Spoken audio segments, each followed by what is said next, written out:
Halo, assalamualaikum warahmatullahi wabarakatuh. Balik lagi sama dosen grafis. Kita ngobrol-ngobrol santai kali ini.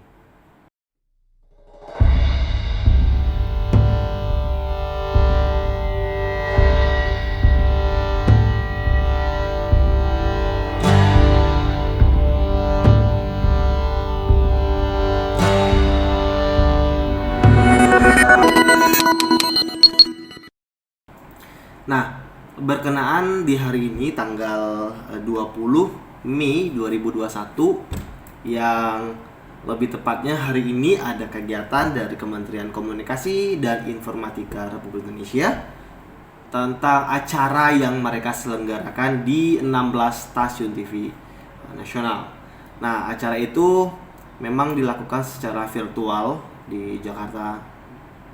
Nah, gagasan yang akan dilemparkan bukan dilemparkan sih, yang akan diutarakan itu adalah cakap digital.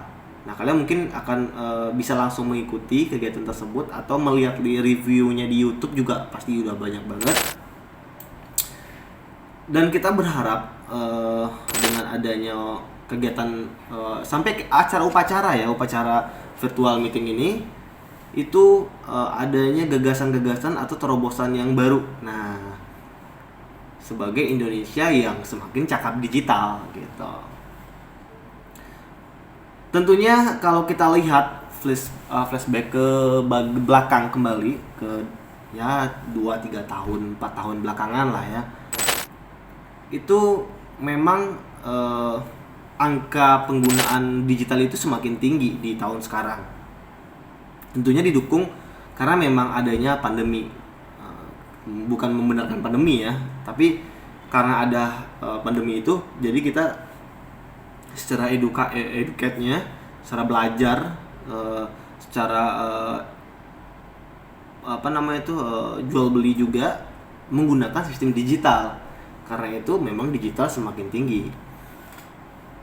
Nah, jika kalian melihat tadi di 16 stasiun TV yang disiarkan acara Kemenkominfo tadi, yang juga 34 provinsi dan 514 kabupaten kota menyaksikan acara tersebut, kita melihat ada banyak gagasan baru gitu yang diharapkan atau yang diutarakan tadi. Terus ada problem-problem juga yang coba untuk dicarikan solusinya.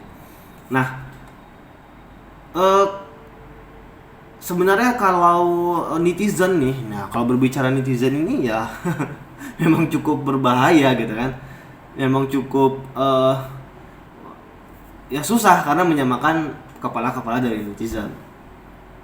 Tapi kebanyakan nih netizen tuh berharap bahwa pemerintah Indonesia, tentunya terkhusus kepada Kementerian Komunikasi dan Informatika ya khususnya, itu berharap bahwa perundang-undangan yang melekat pada digital ini harus difikirkan matang-matang kembali. Karena kenapa? Banyak masyarakat itu yang kritis, yang mengkritik kebijakan-kebijakan pemerintah menjadi terdakwa atau terkasuskan dan diangkat kasusnya menjadi ya suatu mungkin bisa dibilang kasus pidana dan segala macamnya. Itu kan meresahkan bagi masyarakat, padahal niat mereka adalah mungkin untuk mempertanyakan tentang program-program yang ada. Nah, itu yang jadi problem. Terus berikutnya pembatasan media sosial. Nah, kenapa? Salah satu yang diandalkan oleh masyarakat itu kan adalah media sosial. Mungkin ada yang bisa berhubungan secara privasi atau yang umum ya. Nah, jika media sosial ini dibatasi secara khusus gitu kan, ya itu akan jadi memberatkan bagi masyarakat. Nah, tapi pemerintah juga harus mencarikan solusi nih, gimana agar masyarakat bisa kondusif nih menggunakan media sosial, bisa cakap nih seperti tema ini ya, cakap menggunakan digital. Bagaimana peredaran hoax itu bisa ditekan gitu kan.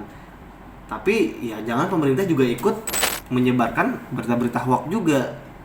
Nah, kita kan nggak tahu apakah buzzer itu benar ada apa enggak. Nah, makanya yang ditakutkan adalah memang itu tadi, yang hoak yang seperti itu harus diminimalisasi oleh pemerintah.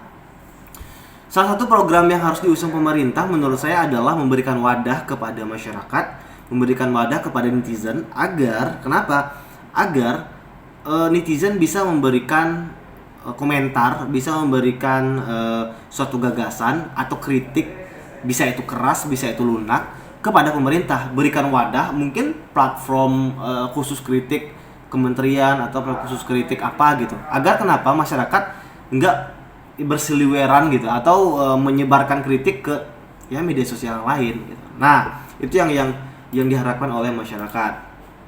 Terus terkait konten-konten yang diawasi pemerintah, konten-konten yang memang itu sebenarnya tidak berdampak terlalu signifikan ke pemerintah, dan mungkin konten itu tidak terlalu berbahaya, tapi menjadi pengawasan yang cukup ketat gitu. Seperti halnya saya pernah membaca di Netflix gitu kan, ada beberapa konten berita menyebarkan bahwa Kominfo itu awasi konten Netflix. Nah, itu kan jadi berat ya, jadi masalah bagi masyarakat, padahal mereka ingin menonton itu gitu kan. Nah, terus juga ya akun-akun chatting itu menjadi pengawasan juga. Nah, maksudnya adalah mungkin pemerintah bisa mengawasi itu tidak terlalu ketat banget, tidak terlalu masuk ke unsur privasi, tapi pemerintah bisa mengawasi itu dari luarnya saja. Nah, itu saya juga nggak paham bagaimana cara pengawasan itu, tapi diharapkan pemerintah jangan terlalu masuk ke dalam gitu. Nah, mungkin harapan yang paling jelas untuk dunia pendidikan ya, karena kenapa? Karena jika tidak diawasi, jika tidak dibuat program yang itu mengarah ke pendidikan, akan lebih susah lagi. Nah, maksudnya hak-hak di pedalaman atau di desa berikanlah sesuai apa yang didapatkan oleh orang-orang kota. Seperti mungkin penggunaan sinyal saya tinggal di daerah, saya punya kampung di daerah pedesaan, dan itu sangat susah kali buat jaringan.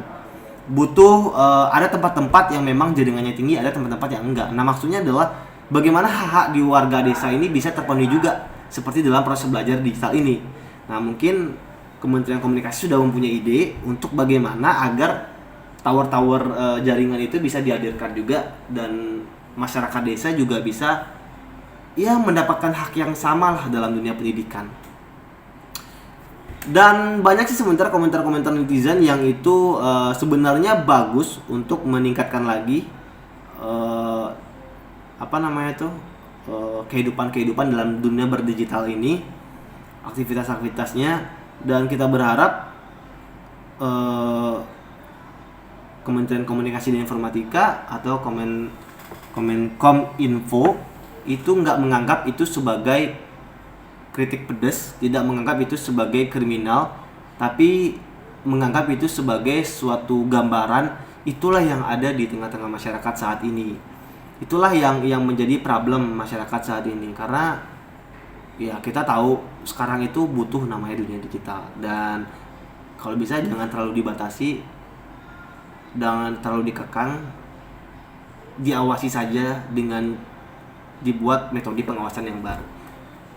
Mungkin itu aja sih pendapat saya tentang acara kali ini, tapi acaranya sungguh keren banget, saya suka acaranya. Oke, itu aja. Semoga netizen-netizen yang ada di Indonesia lebih cakap lagi saat berinteraksi di dunia digital. Oke, cukup sekian. Assalamualaikum warahmatullahi wabarakatuh, dan kita akan ngobrol-ngobrol bareng lagi di di kemudian hari lah ya. Cukup sekian. Assalamualaikum warahmatullahi wabarakatuh.